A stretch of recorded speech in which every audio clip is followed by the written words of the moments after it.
Now, read a couple of stories today, saw one in the Wall Street Journal and then Bloomberg and some other source today about inflation and bonds.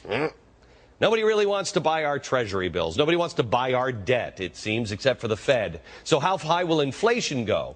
Peter Schiff, president of Euro-Pacific Capital and author of Crash Proof, How to Profit from the Economic Collapse, and joining us from phone from Budapest, Hungary, is Marc Faber. He is the editor and publisher of the Gloom, Doom, and Boom report. That is really happy. First of all, Peter, let me start with you. You were on my show an awful lot over at the other network, and I appreciate it because you were one of the only people that saw this coming and had the cojones to say it. And I think you've been wrong by a lot of people in the media because they say, well, look at the investments that he made last year, and it was blah, blah, blah, blah, blah. Timing is everything.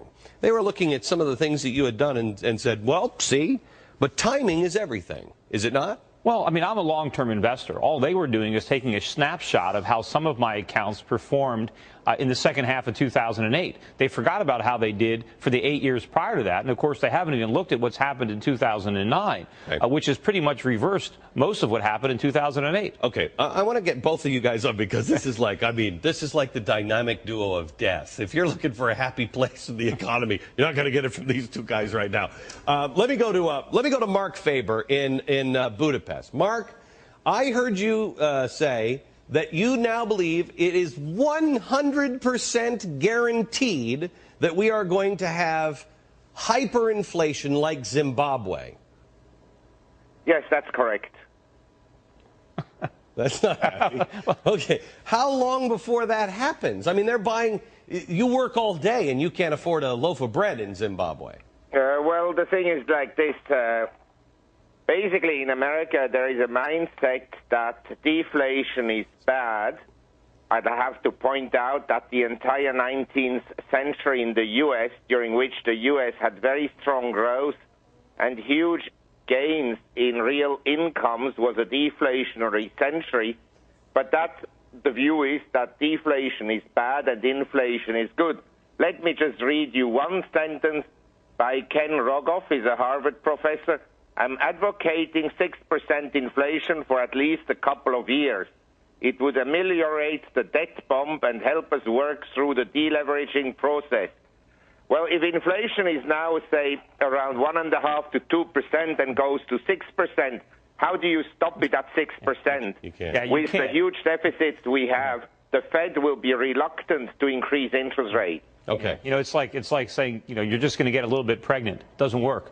But, you know, the problem is I agree that we will have hyperinflation if we don't change our current policy. Hyperinflation is not 1970s inflation. No, that's just high inflation. Really bad inflation. And I don't think it's for sure. I think it's a worst case scenario. But if we don't change our present policy, that's what we're going to have. Because quantitative easing is inflation. And when the government prints money to buy bonds, the minute they do that, they debase the dollar and they make all the bonds they don't buy less valuable. So now everybody wants to sell them. So the more money the Fed prints to buy bonds, the more bonds they have to buy. And eventually the only buyer left is the Federal Reserve. Okay. And at some point, the government has to stop this, and we have to take the serious recession that we're so desperately trying to avoid. Okay, so Marc, why do you say it's 100%? I mean, Zimbabwe, for the love of Pete. Why do you say that's 100%? Well, I'm not sure that it will go to the rate of Zimbabwe, but it will go to very high rates. You only have to look at the three major policymakers in economics in the U.S., Larry Summers, Tim Geithner, and Ben Bernanke.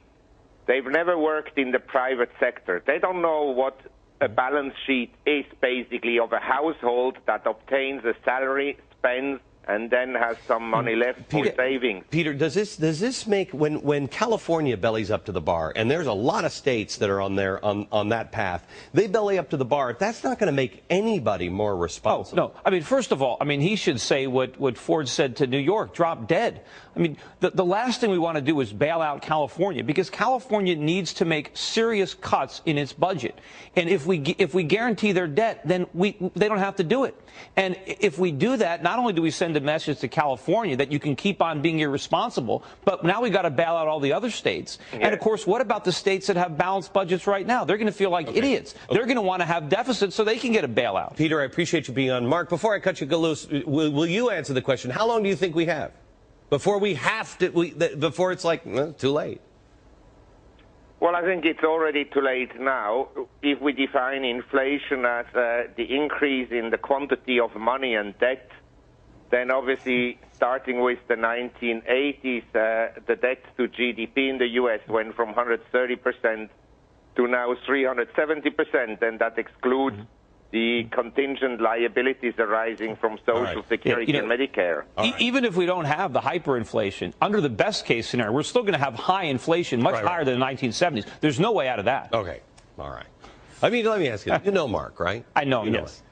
Is he faking the accent? No, that's it. Really? Because that like adds to the Dr. Doom thing. Yeah, well, it helps him with the ladies. He gets off. Well, that's very important. You get off, Marc. I swear you get off TV and you're like, yeah, that was a good interview. I decided to throw in the spooky accent. Thank you very much, Marc. I appreciate it. Peter, it's my pleasure.